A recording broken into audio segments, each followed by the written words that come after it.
अपनी जनता पार्टी ने पूरे प्रदेश में संविधान सम्मान जनहित हुंकार यात्रा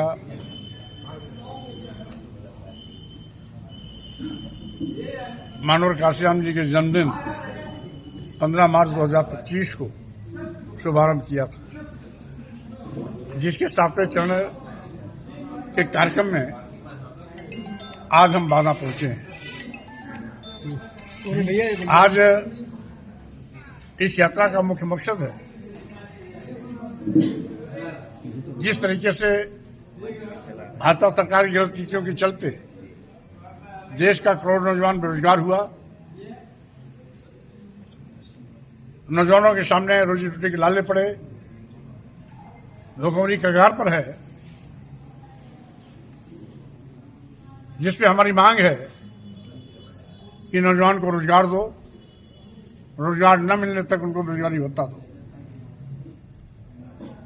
आज प्रधानमंत्री भारत को विश्वगुरु बनाने का सपना दिखाते हैं, लॉलीपॉप दिखाते हैं, लेकिन दुर्भाग्य है कि जब से मोदी जी आए हैं हमारा भारत गरीब हुआ, कंगाल हुआ, लाचार हुआ, दुनिया के गरीब देशों में भारत शुमार हुआ।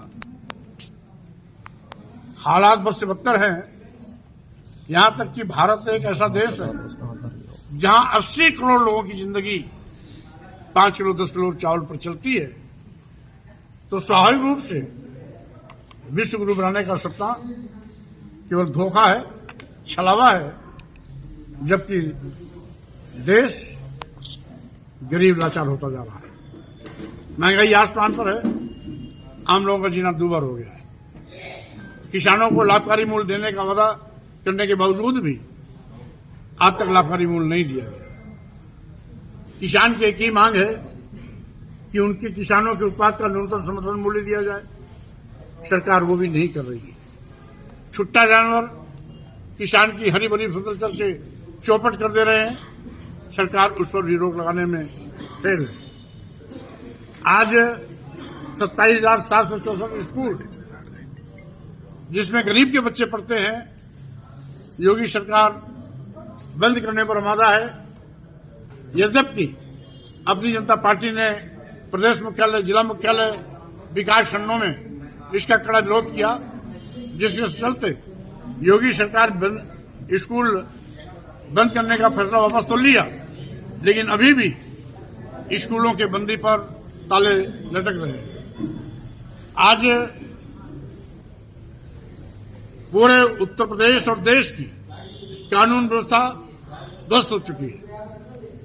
विशेष रूप से उत्तर प्रदेश जंगलराज बन गया है, क्योंकि एनसीआरबी की रिपोर्ट के मुताबिक पूरे देश में उत्तर प्रदेश में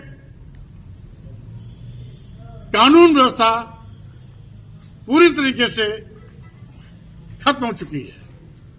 यहां तक कि पूरे देश में हत्या में उत्तर प्रदेश नंबर 1 है। पूरे देश में महिला हत्या में भी उत्तर प्रदेश नंबर 1 है।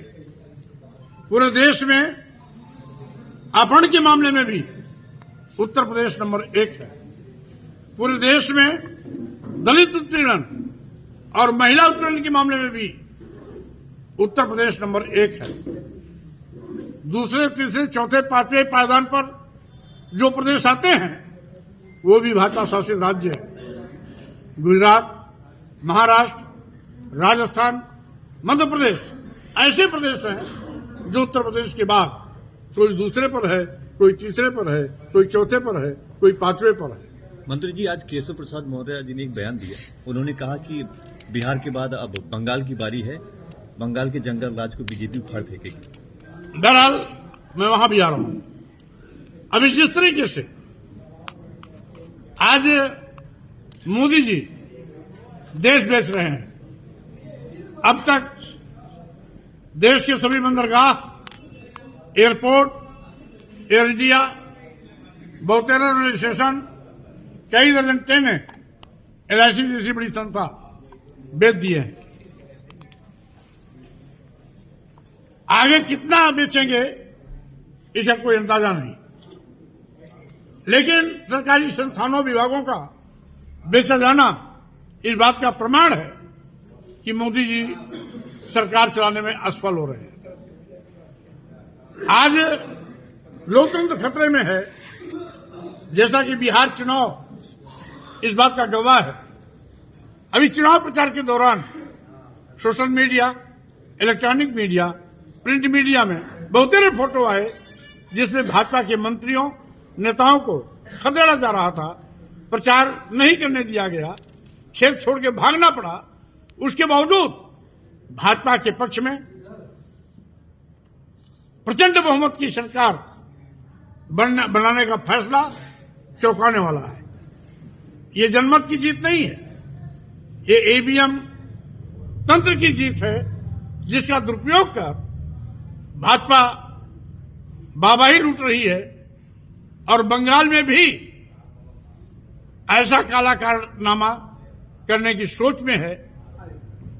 इसलिए मैं मीडिया के माध्यम से कहना चाहता हूं कि जब तक मीडिया रहेगी, मोदी जी की साजिशें कामयाब होती रहेंगी। इसलिए ईवीएम हटाओ, लोकतंत्र बचाओ, बैलेट पेपर लाओ, लोकतंत्र बचाओ। लोकतंत्र की रक्षा के लिए ईवीएम को हटाना ही होगा और पुराने फार्मूले बैलेट पेपर पर चलना होगा। धीरेन्द्र शास्त्री जी को आपने देशद्रोही, संविधान द्रोही बोला। अगर संविधान और राष्ट्र के विरोध में कोई काम करेगा तो राष्ट्र विरोधी नहीं होगा तो क्या कहा जाएगा? सब जानते हैं हमारा भारत एक संप्रभु राष्ट्र है, जिसका एक संविधान है जिसे हम भारतीय संविधान कहते हैं। पूरा देश भारतीय संविधान से चलता है। हमारे देश में कई प्रकार के धर्म, संप्रदाय, पंथ हैं। इसलिए हमारे देश का संविधान सभी धर्मों को बराबर सम्मान देता है। इसलिए किसी एक धर्म के नाम पर राष्ट्र की मांग करना, इस संविधान के निर्देशों की अवहेलना है, देश को बंटवारे की ओर ले जाता है। आपको याद दिलाना चाहता हूं, 1923 में हिंदू महासभा ने इसी प्रकार की देश बंटवारे की मांग की थी। 1939 में हिंदू महासभा के राष्ट्रीय अध्यक्ष वीर सावरकर जब बने तो ये मांग परवान चढ़ी। 1945-46 में वीर सावरकर के उत्तराधिकारी जब आए, उस समय देश आजादी के मुकाम पर पहुंच गया और हिंदू